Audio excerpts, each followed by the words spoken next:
Good morning, kids, and welcome back to a new video. This is teacher Farah Zuraik from Marshall Schools, and I hope you're doing super well. Alright, today's lesson is vocabulary strategy. We will be learning about using context. We will be using your reader's notebook, and we will cover page 153. I hope you have your book next to you. Now let's study and practice. Alright. Using context. Using context. So we have to figure out words through context. What does that mean? So sometimes we come across new words that we find in new passages. For example, let's say that you were reading the newspaper. You were reading an article where you found a lot of new words. But you couldn't tell what is the meaning of that new word. It's fine. We all go through that experience because every single day we learn a new word. We can't learn all the words in English. This is why we find some of them new to us. It is completely fine. We have to learn all the new words. And for example, if we had this new word in a sentence and we couldn't tell the meaning, what do? We rely on the context. How? We look at the language around the word and we will figure out the whole sentence. What does it have in meaning? And then we will know what does this word mean.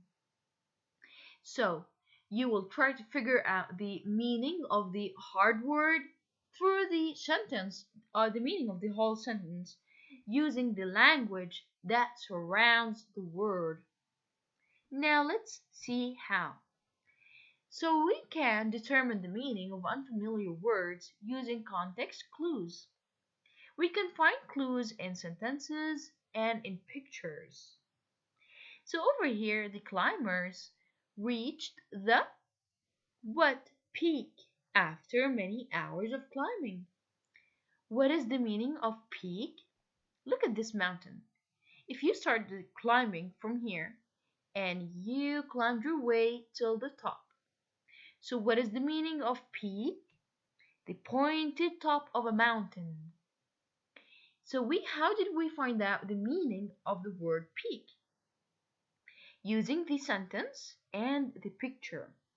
So we can find clues everywhere. So the climbers reached, as in they started climbing from down here, reaching the top till here after many hours. So it took them a lot of hours to get from here to here. So the word peak is the top of a mountain. How did we learn about this word? Using this sentence and the picture. Over here we see two boys sitting on a couch. So obviously they are sitting quietly. You must what? The bus driver's rules while riding on the bus. So obviously they are sitting on this chair quietly. They are obeying the rules. What does that mean? So obviously the driver has rules in his own bus and they are respecting these rules. Why? Because somebody told them to do something and they are obeying it. So you must obey the bus driver's rules while riding on the bus. Obey over here means to do what someone says. So if your dad told you to sit quietly and stop, for example, ruining your room, and you just sit and you respect their rules, it means that you are being obedient. You are obeying the rules. So again, we figured out the meaning of this word using the picture and over here rules. The word rules is connected to obey because we obey rules. We obey rules. Over here, the word peak is connected to mountain because mountains have peaks, tops. Alrighty. Here we are seeing a strong storm. So when it storms, Jacob becomes petrified and hides under his bed. When it storms, Jacob becomes petrified and hides under his bed. Petrified here meant frightened. How did we know?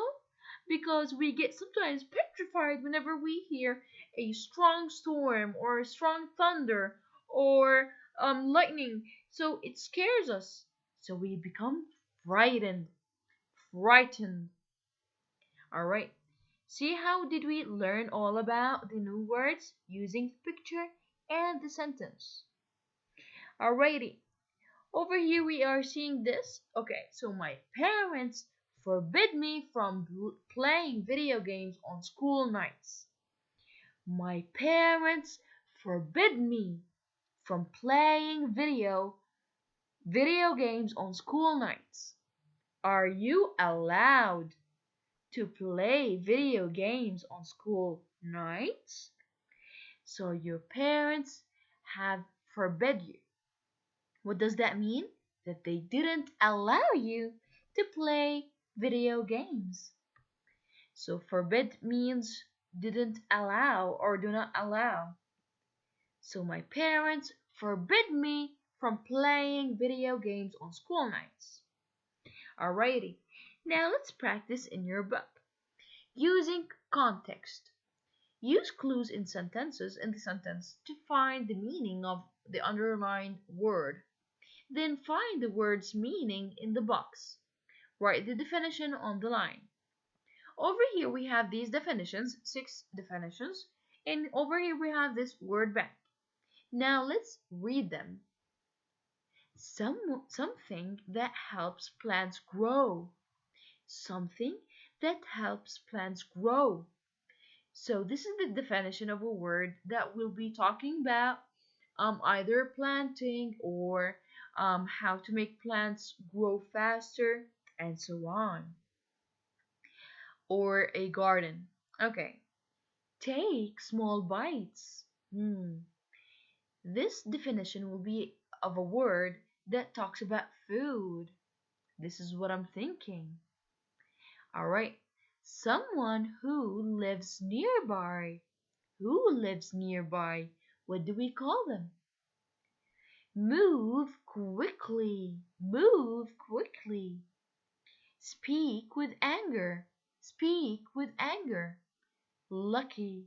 Lucky. Alright. Number 1.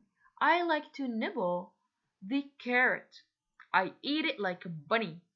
I like to nibble the carrot. I eat it like a bunny.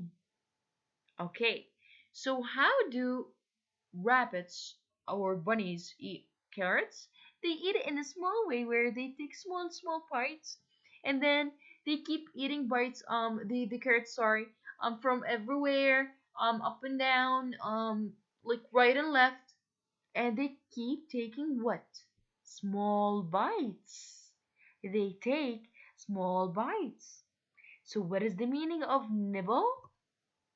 Take small bites. So the meaning of nibble is taking small bites. Alrighty. Number 2. Lisa is very late. She has to rush to catch the school bus. Lisa is very late.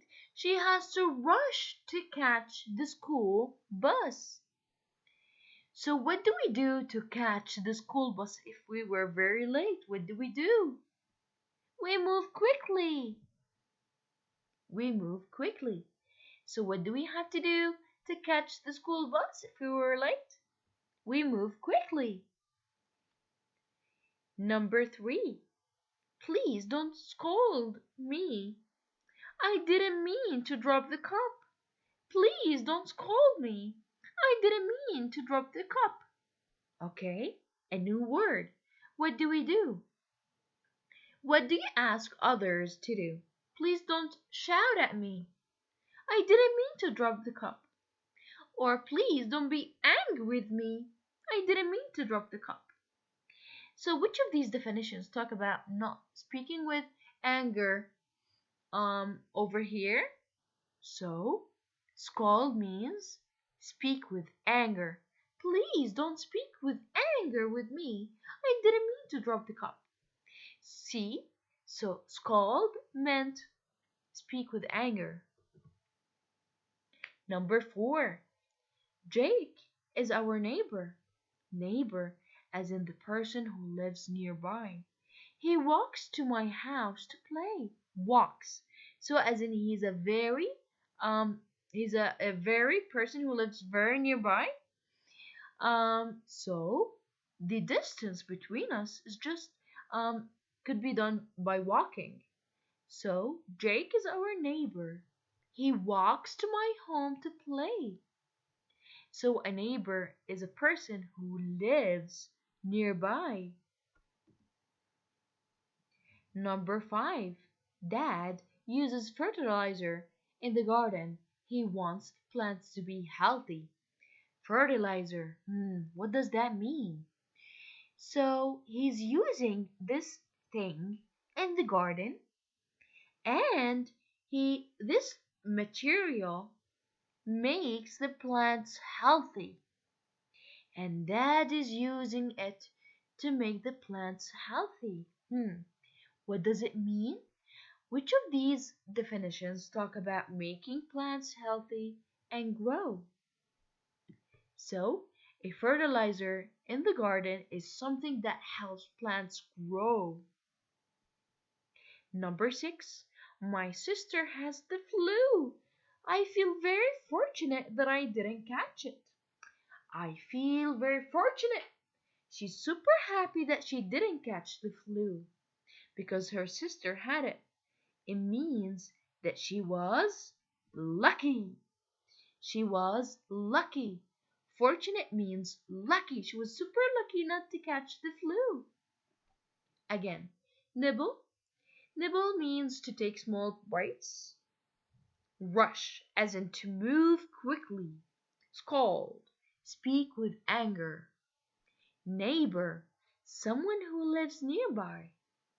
Fertilizer, something that helps plants grow. Fortunate, lucky, lucky. I hope you were able to do everything with me. Thank you kids for watching.